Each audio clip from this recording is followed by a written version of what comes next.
Did you have that on? No? No, sorry Molly, it's all Kiana's fault.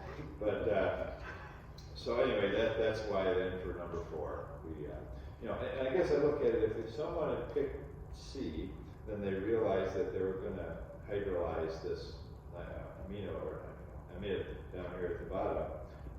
And if you recognize that, then you should recognize that this was a carboxylic acid derivative as well. So, I mean, I could see C being the wrong answer, but if you'd have thought of what you needed to think of to come up with C, and you forgot about the ester, then, I'm surprised, because then A would have been your logical next best answer. And then getting to D was the part that P maybe got overlooked. All right, so good problem there, good question. Any other questions on the exam? Any other problems that you didn't get? You guys can make this too easy on me today. All right. Well, as far as the final exam, we're just going to change gears here and talk about that, because you guys haven't had, with the exception of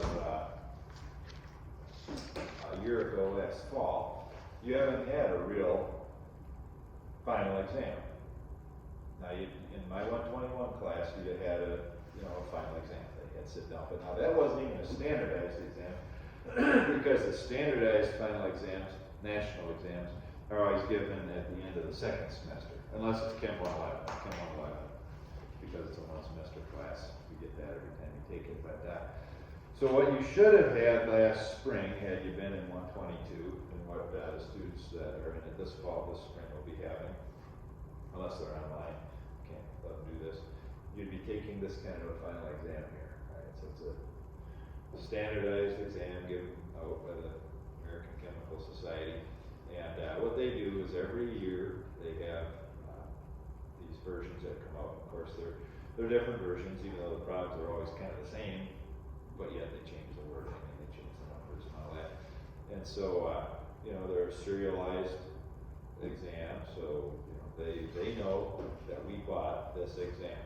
And so if this exam, if a copy of it ever shows up on eBay or Google or whatever, as an instructor, as someone who buys these, if it ever gets back to me that somebody has access to a copy of this, all I got to do is let the ACS know, and they'll figure out who bought this, and then they won't be able to buy them.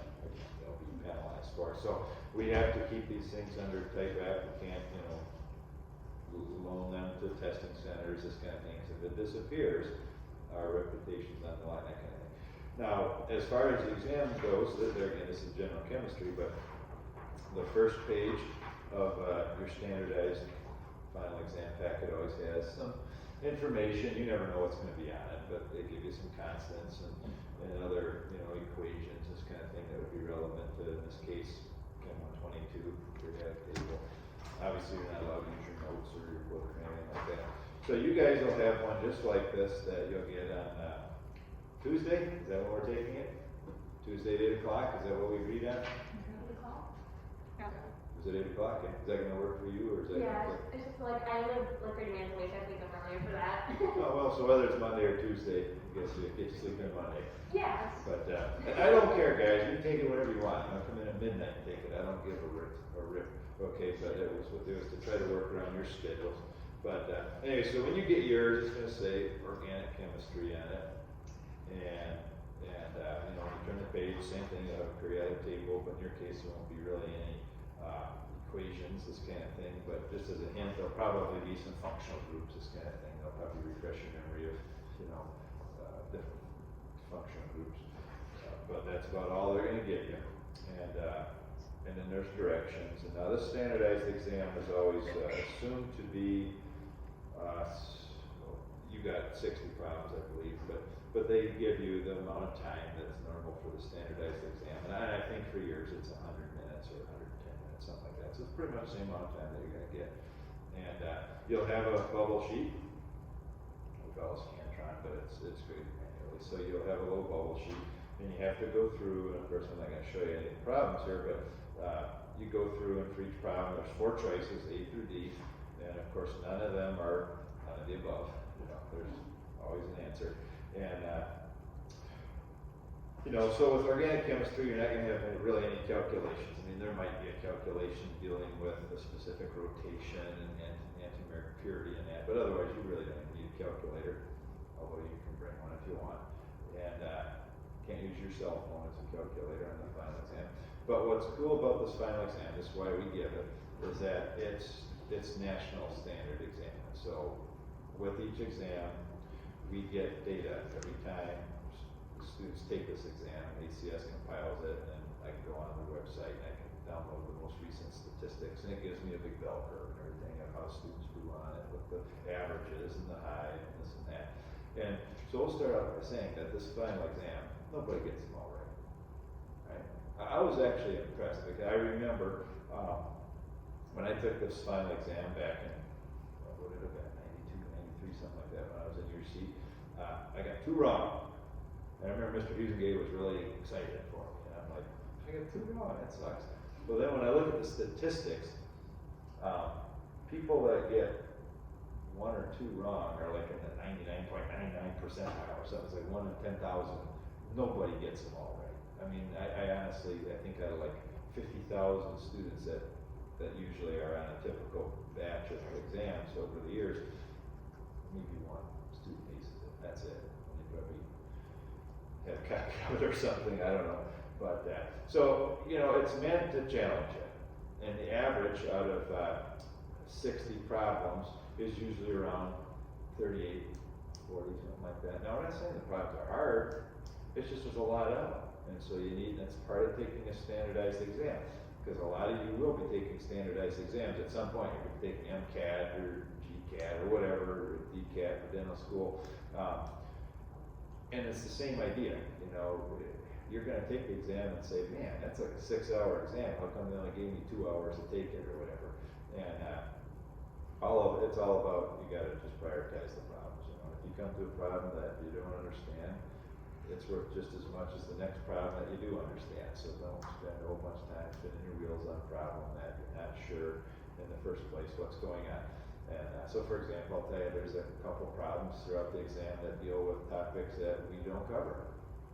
We just don't cover them, right? So you're going to get to it and you're like, what's going on here? Just skip it. If you know you don't understand it, when I say skip it, write something down. But don't waste a bunch of time on it, and you know you're not going to get it right anyway. The other thing is, don't write in these books, because when we buy them, they are, I think they're like $17 or around $20 each copy. All right, and as soon as people start writing in them, you know, then we have to go through and try to erase it or do something to get rid of it.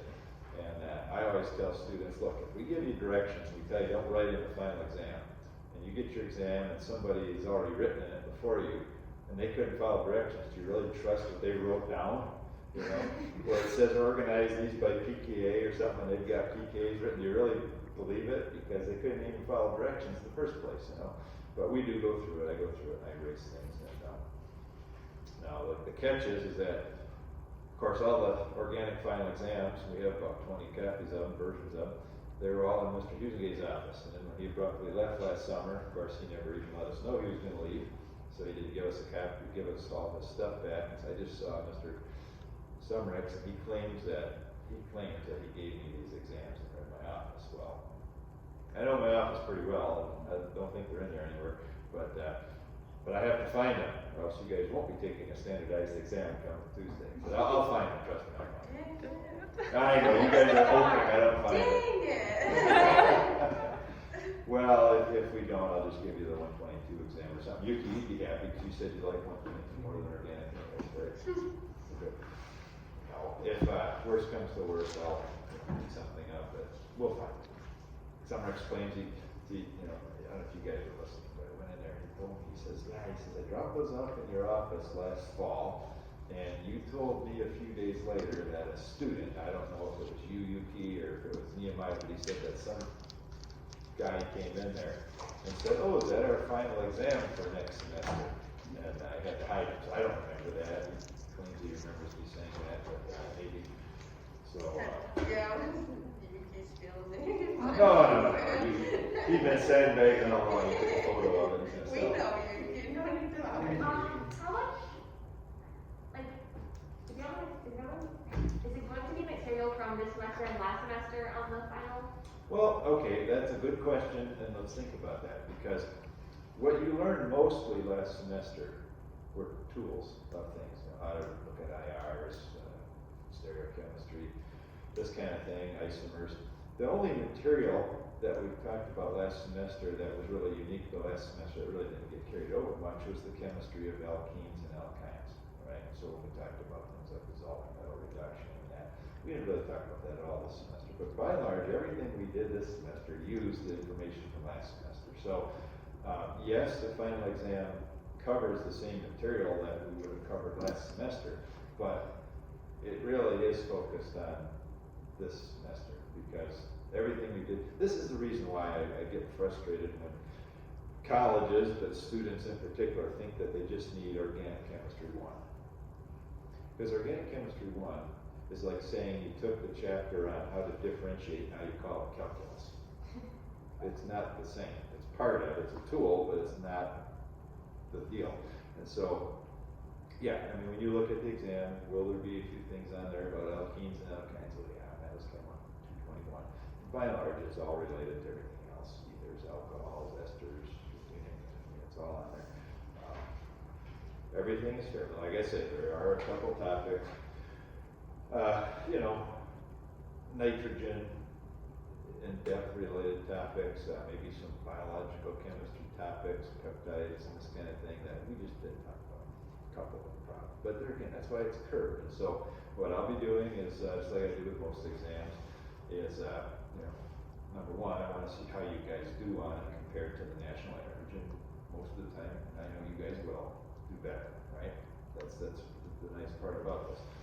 If you guys consistently did worse than the national average, then we would probably quit offering the class, right? But the reality is that when a student transfer from Michigan State or Michigan or whatever, they realize right off the bat that they're usually better off than the students that took that class at that university, and now they're in a slab together or whatever, and they just weren't challenged as much. I think they got to use notes and other things like that, so they just didn't have memorized mechanisms. So that's the first thing, is I want to see how did you do compared to the national average for that version. And then I'll just go ahead and I'll normalize it to where the average score is in the neighborhood of 80%, something like that. And yes, I will have to normalize it because the average won't be around 80%. The average will be around 60%. Okay, it's just the way it always is. And if the average was 80%, then I would know for a fact that you can get a copy of the exam and you sell it all to you guys and share it. So yeah, that's it. Like I said, I know you guys will do better than normal. Normally, I have. Well, in my years of teaching this class, I've had small classes with 4 or 5 students. I've had large classes with 20 students, okay?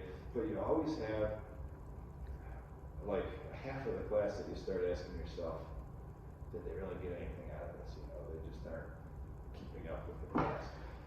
I think every one of you are capable of getting an A in this class. I mean, really, you've all had your moments where you've done very well, so I know you'll do fine. So nobody's going to fail this class. I don't think anybody's even going to get a D.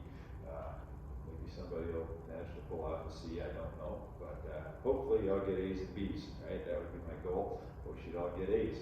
So just like anything in the past that I've told you, if you do well in the final exam, you do well in the class.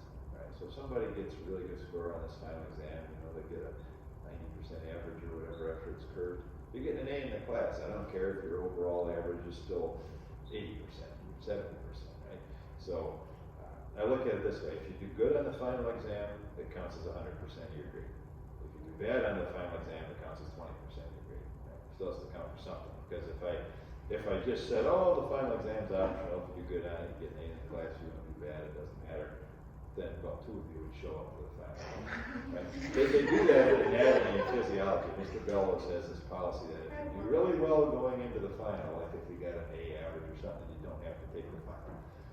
I don't see the logic there. I want those students that are doing well to take it. I want to see how they do, because they help the average out.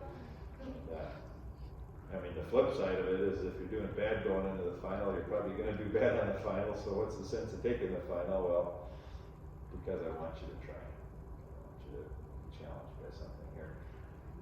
So, so that's the plan for the final exam. And, like I say, I feel bad for you guys overall because of, you know, the whole last year and a half of this, COVID crap, all right? Not just you, it's every student in the world, I guess, but the high school students are the ones that I really feel bad for. They're getting absolutely nothing out of high school, absolutely jack shit. And, so I don't know what to expect over the next few years, but I'm just gonna have to assume that everybody taking 121 isn't prepared for it. That's really what it comes down to. 111, it's a beginning class, but 121, they took chemistry in high school, it doesn't mean anything, you know. Not until we get over this stuff to where we get back to some kind of hands-on experience. Cause I have kids that are doing this remote learning at the high school, and man, it's just a total joke. My son spends about 20 minutes a day total in all his classes, and he's getting an A in everything. Something doesn't sound right here, okay? So, all right, so, any other questions about anything? About the problem set I gave you for chapter 23? Or chapter 20, I'm sorry, I think I'm like 122 class. I gave you that study set of problems. Any questions on that? You didn't give us I thought I emailed it to you. Or it must be, no, maybe I'm thinking of, okay, it's chapter 19. It's chapter 19, that's the one I emailed to you or something. And I gave it to you, and I think I emailed it to you, Yuki, because you weren't in lab or whatever, you left early. I think I gave it to you. Yeah. But that's okay, that's old news, so that was something to pick on the exam. Now, as far as chapter 20 goes, I know I'm still a few sections or whatever behind where I wanted to be. Okay, but if you haven't figured it out, we didn't plan on doing all of chapter 20 anyway. We were just trying to get some of the information. And like I said, the good news is that with chapter 20, even if I didn't spend much time in it, which turns out we're not going to spend any more time in it, we've talked a lot about it, right? We know enough about amines from their basicity and amides and how you form amides and this kind of thing. We do know enough about it that you guys are all set for the final exam.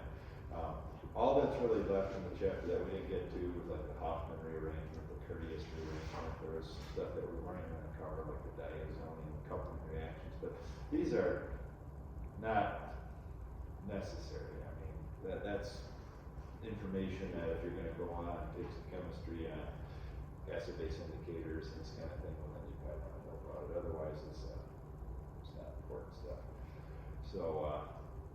So we're done. We're not gonna go over any more stuff from chapter 20. I mean, especially because a couple aren't even here today, and I just know that you guys you're ready for your final exams to be over. You're not really interested in learning more material. So I'm just telling you. And there again, I usually try to do that with my classes, where I try to push the stuff in the early part of the semester, so that last week is just review, exam, study, because I know how things are with you guys. You got your physics, you got your other classes, you got exams, you got everything going on. How many other exams you got today or yesterday? You probably had exams in every class. One in every class. Yeah, I was going to say every class. So why would I save a lot of good stuff till the end? Mr. Summers is kind of on 11th class right now. He's like 2 chapters behind, and he's trying to finish the 2 most important chapters at the end of the class in like 2 days. Those students are pulling their hair out. But they actually, when they came to the lab the other day, I'm like, how many of you have, because they had 2 labs that were due. I said, how many have these labs done? And they didn't have any of it done. They were all doing that. I'm like, well, why don't you have this stuff done? Well, because we're trying to stay on top of everything lecture. I'm like, well, can I help you with that? Well, then everyone's hand goes up. So I end up spending lab going over their problem sets from lecture to try to help them get understanding of nuclear chemistry, acid-base chemistry, Henderson-Hasselbalch equation. They weren't going to get that material. So in that class, I just said, this last lab, whatever, it's just a dry lab anyway, who cares? It's more important that I focus on their lecture material. So we just kind of turned it into a lecture. And actually what I'd done is after on Monday, I realized that they were way behind. I sent an email out to them and I said, okay, look, you guys have labs on Monday and Tuesday for 111. What I'll do is 111, both days, And you can come to either or both of them if you want. We're just gonna answer questions from your pops. That's it. That's what we did. And I told him about it. He's happy because it helped him out. But, you know, same thing with you guys. I just assume you go home and study, not worry about more chapter 20, because it's not really necessary. It might contribute in the percent to what you already know. All right, so once again, any questions? How about that course evaluation? You guys, you didn't do that. But I'll tell you what, you can still bring it with you to the final exam. Brooke. Did you kind of forget to print it out? Yeah. Kiana? I forgot to Oh, print it God, you guys. So there we go. All right, well, just, you know, please, if you can, do it by Tuesday, and bring it in. And, actually, you can hand it to Tuesday. So I didn't bring my little envelope with me, anyway. But, if you just give me yours, I know it's yours. But, You've had us for years, you identify our handwriting. no, maybe Nehemiah is pretty sloppy. UPS is pretty nice, I can identify I this, know. but other than that, His drawings are like printed onto the paper. I It takes know. us time.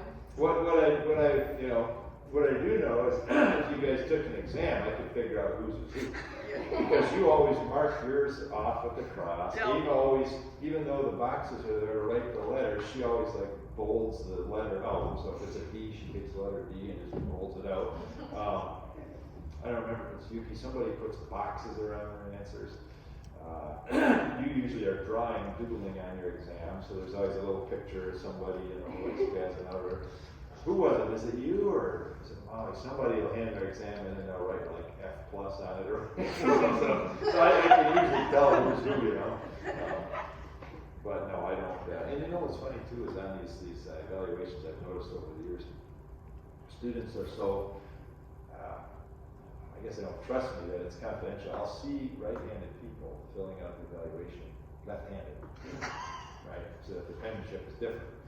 And of course, that's a giveaway because when someone tries to write left-handed for the first time, it's not horizontal, it's always drifting and it looks bad and it's like, oh, okay, I don't get it.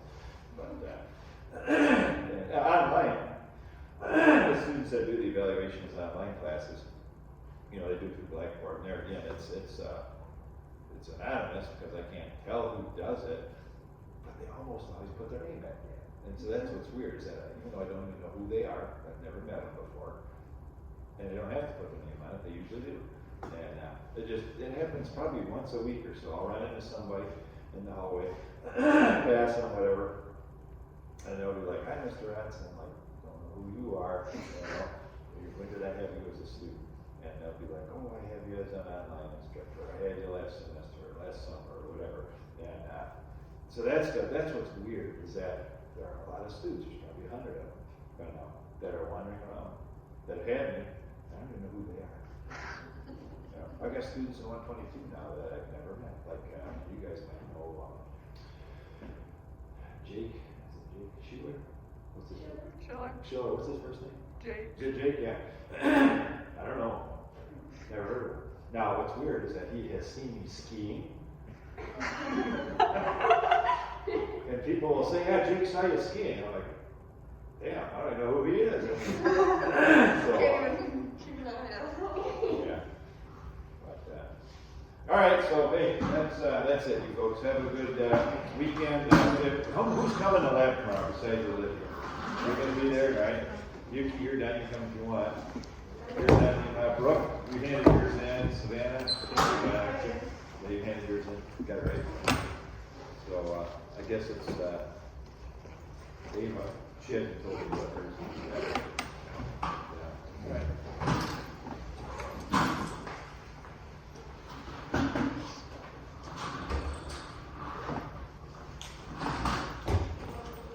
I will send out a reminder too, like on Monday, letting you guys know that final exam is Tuesday, just in case you forget.